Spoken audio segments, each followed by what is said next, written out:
Monsieur le Président, Madame la Ministre, mes chers collègues, la France a fait le choix d'un modèle que de nombreux pays nous envient et tentent d'imiter, celui d'un réseau complet à la fois diplomatique, consulaire, éducatif, culturel et économique. C'est un héritage exceptionnel que nous avons le devoir de préserver aujourd'hui.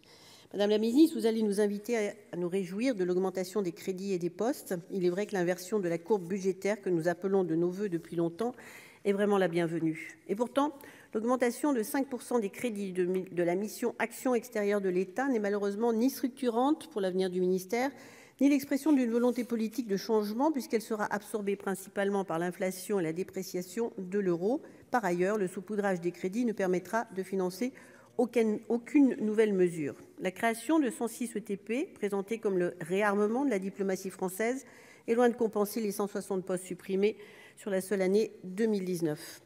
L'équipe France, que forment l'ensemble des personnels et nos conseillers des Français de l'étranger, a fait preuve d'une grande résilience durant la pandémie et d'un élan spontané de solidarité à chaque crise pour empêcher le tissu social de se déchirer. S'ils méritent notre reconnaissance, ce sont surtout de moyens humains et financiers à hauteur de leur mission dont ils ont besoin. Je voudrais maintenant parler de notre action consulaire et en particulier de la qualité des services publics offerts aux Français de l'étranger et notre politique des visas. Les consulats devraient être les premiers lieux d'accueil de nos compatriotes à l'étranger, mais sont de moins en moins accessibles. Paradoxalement, les usagers parviennent très difficilement à obtenir un rendez-vous, faute de personnel. Et la dématérialisation, censée faciliter leurs démarches les plus élémentaires, prive une partie de la population d'accès aux services publics. Elle doit vraiment demeurer un outil supplémentaire, par ailleurs très utile, et ne pas être utilisée pour une politique de suppression de postes et d'économie.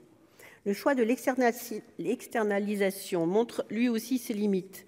Le service France Consulaire, mis en place pour pallier la suppression des accueils téléphoniques dans les consulats, nécessite finalement des crédits importants de l'ordre de 1,9 million d'euros en 2023 et mobilise des personnels supplémentaires du ministère à Paris. Est-il vraiment judicieux de continuer à supprimer des emplois dans les consulats pour les déployer ensuite à Paris ou à Nantes ? Les consulats sont aussi les portes d'entrée pour ceux qui souhaitent se rendre en France. Mais quel accueil y reçoivent-ils aujourd'hui ?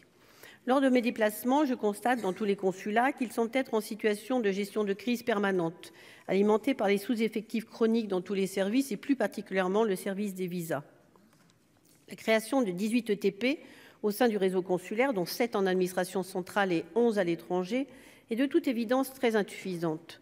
L'augmentation des délais de prise de rendez-vous a engendré la création de plateformes privées pour pallier les carences de l'État, ou pire, l'apparition de trafics illégaux de vente de rendez-vous qui coûtent jusqu'à 500 € pour des personnes tellement désespérées qu'ils payent pour un service normalement gratuit. À cela s'est ajoutée une politique de réduction drastique des visas en Afrique du Nord, affectant majoritairement des publics francophones et francophiles. Au lieu d'une politique d'accueil que l'on attend de notre pays, nous en faisons un instrument sécuritaire dommageable pour nos propres intérêts. Je voudrais illustrer par 2 exemples. Le premier, lors de mon déplacement à Agadir, j'ai appris par le Wali que la France avait perdu au profit de l'Autriche le projet de construction du téléphérique après avoir refusé le visa de l'investisseur marocain qui devait venir signer le contrat à Paris, que les Autrichiens lui ont prestement accordé.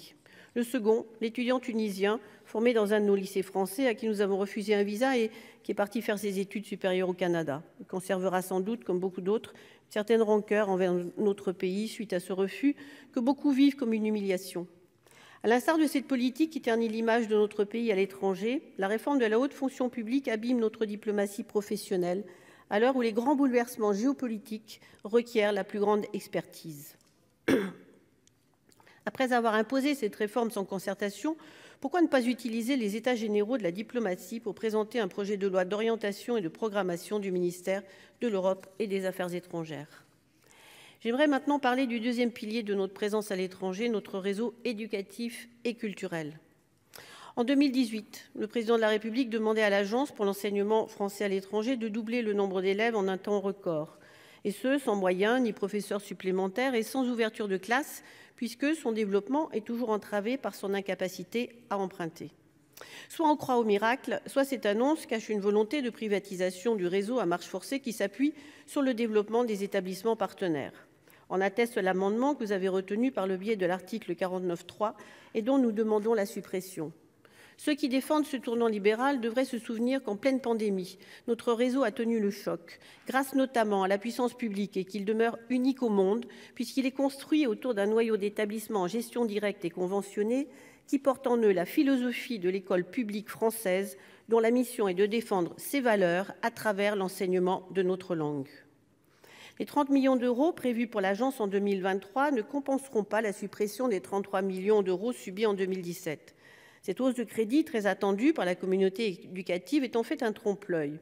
En effet, 13 millions d'euros financeront l'augmentation du point d'indice, 7 millions d'euros financeront la moitié du surcoût lié à la mise en place du nouveau statut pour les personnels détachés, 10 millions d'euros restants seront fléchés vers les établissements scolaires au Liban, principalement gérés par la mission laïque française.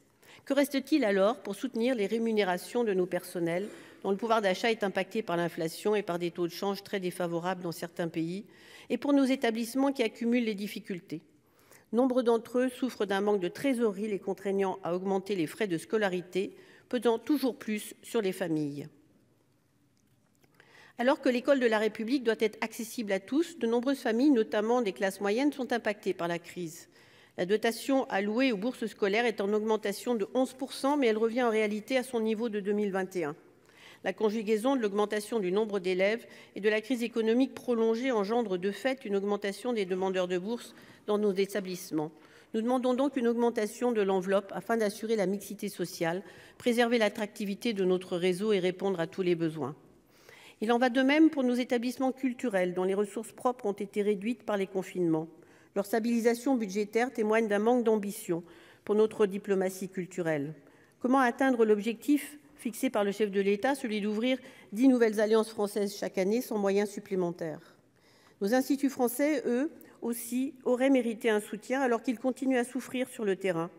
D'une part, ils ont su se moderniser grâce à l'ouverture de cours en ligne. Ils sont aujourd'hui fortement concurrencés par d'autres organismes.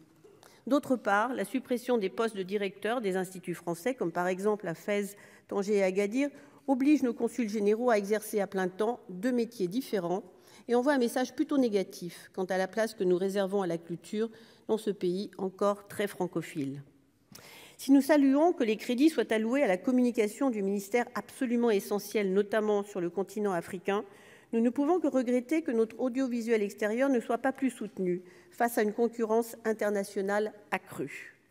Enfin, notre développement économique s'appuie sur un réseau formidable d'acteurs. Notre équipe France, composée d'Atout France, des conseillers du commerce extérieur, des chambres de commerce internationales et de Business France, ne doit pas être oubliée. En effet, nos entrepreneurs français apportent un soutien aux exportations françaises vers leur pays de résidence et beaucoup d'artisans développent des savoir-faire français localement qui renforcent l'image plutôt positive dont bénéficie notre pays. Comme dans bien d'autres domaines, nous possédons les acteurs et les outils. Il ne faut pas hésiter de leur donner les moyens d'être à la hauteur de notre ambition collective. Pour conclure, nous espérions que ce budget 2023 apporte le changement radical de politique publique que nous avions espéré, notamment après votre audition en commission. Il est vrai que nous devrions nous féliciter de ne pas avoir des crédits en baisse, et chaque euro et chaque poste supplémentaire est évidemment bienvenu. C'est pourquoi nous ne nous opposerons pas à ce budget, mais entendez dans notre position notre volonté de voir les crédits de ce grand ministère renforcés afin de donner à celles et ceux qui le font vivre les moyens de réussir dans leurs missions respectives. Et je vous remercie.